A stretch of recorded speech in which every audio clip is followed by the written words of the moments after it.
Thank you for interviewing me today. Can you just, for the interview, say your name and your job title? Sure. My name's Alonn Ilan. I'm the nurse manager at San Francisco General of 4M, 4J, and 5A. These are surgical specialty clinics. Thank you. I have some questions about hiring, how you give feedback, and delegating, and your management strategies. Okay. We'll start at the top. So how do you appropriately and accurately target candidates that would be a good fit for the role you're hiring for? And what challenges have you faced with hiring in the past? This question is tough in our institution where HR does the recruitment for any position that's not a reassignment position. And even for reassignment, officially HR is doing recruitment. So I can, for the most part, only speak to how I identify and recruit for internal candidates. So I guess I would say, in order to be equitable and fair in general, I always start with the actual job description, to be thinking about not who do we like, who is friendly, but really who has the qualifications and can perform, has some experience relevant to that job that would make them a good fit.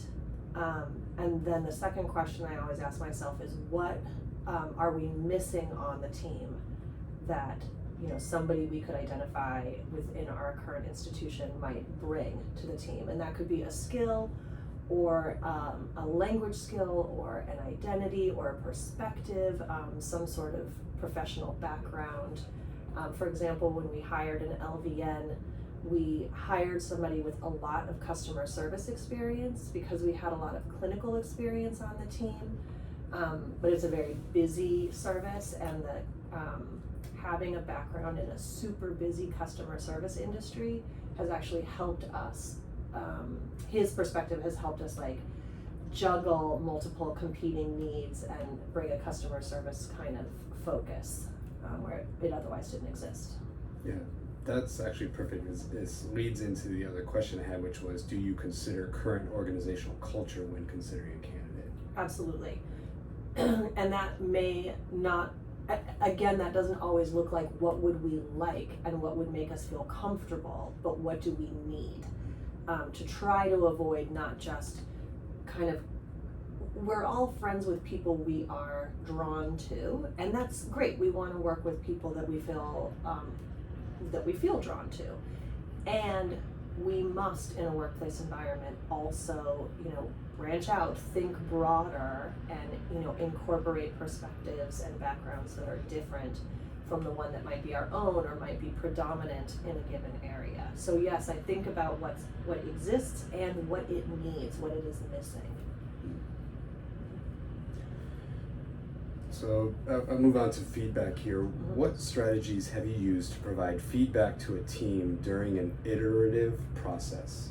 And how does that approach differ when looking at a team versus an individual? The one I think of off the top of my head is when we developed the standard work for scope disinfection. After getting some new guidelines, we needed to change the way we were doing it. There's the steps that come from the manufacturer and from the CDC, and then there's how do we actually do it in our space. Like, you use your left hand to do this and your right, the details of it. And we needed a super iterative process where we actually wrote down all the steps and then watched somebody do it to figure out where did it not make sense. Like, you actually can't do that, you would need 3 hands, or oh, it's awkward, or how about this instead of that. And so we had to watch multiple people try to do it, to edit the piece of standard work with their feedback. And there came a point where this is the standard work and there are some non-negotiables here. There's not room for, oh, I do it this way and she does it that way. There can be some, but not entirely. So then at the end of this very collaborative process of developing a piece of standard work, the team members who didn't adhere to it then needed to be redirected. So the collaborative and iterative process was very much in public. They could hear each other's ideas, they could talk about it. There needed to be a decision maker at the end, because sometimes they just didn't agree. But that was very public, very boisterous. It took some time. But the feedback portion at the end, where this was about an individual's performance, that was private and calm, and had watched the person try, do it, watch the person try to adapt, gave some suggestions and some feedback. I'm not sure if that's exactly what the question was asking for, but that's what I thought of. So again, kind of tailing off of that a little bit, if there's a negative situation that's brought to your attention, a situation that needs addressing, how have you handled it in the past? And then strategies you utilized on the other side to recognize strong performance and give individual praise. Got it. It depends to some extent on what's going on. Ideally, something is brought to me and I can coach folks to address it. That's not always possible, not always even appropriate, but I can think of an example where there was some interpersonal conflict, and one staff member came to me for advice, he didn't want, you go tell her she can't do that, he wanted to know how could he navigate this. I gave him some coaching on having a crucial conversation with the other staff member. He did. It went great. And I then later gave appreciation to both of them. They were both really professional and really brave in the conversation, where they really heard each other and each adjusted their behavior, took in what the other one was saying and adjusted their behavior. But each of the conversations was separate and private because they had agreed to deal with it together themselves. In other, cases where this is a job performance issue, then I would directly address it, separate from anyone else. Okay, a little bit around the idea of delegation and team structure. How do you develop trust within a team or organization, and what sort of strategies have you employed? This is big. That when I arrived, there was some breakdown in trusts from previous, just the way things had gone. I don't think it's not necessarily that any of the previous managers were bad or wrong, but there was some, for whatever reason, some fractured trust going on between staff members and then between staff and management. So there was a lot of relationship building to do.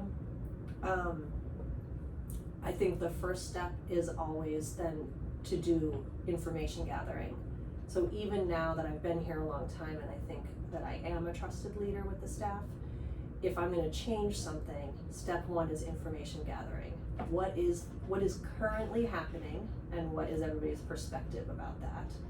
And really making sure that they know I understand before I go and change anything, dictate anything.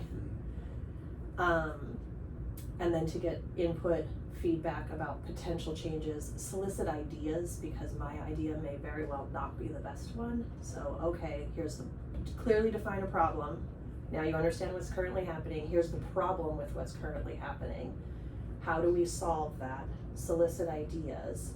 And I think the last step for a leader like myself who likes to function in the democratic range is that they also need to trust me that even if they don't all agree or the final decision is not obvious, I will make the final decision and be responsible for it.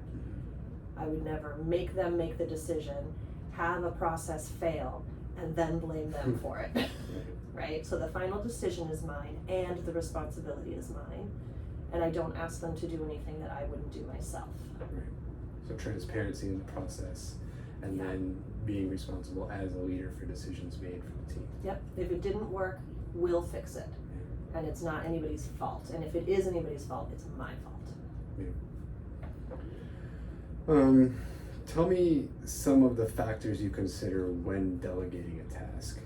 And we thought of some examples, so I don't want to point you in this direction, but a task complexity, the relationship with that individual. Mm-hmm.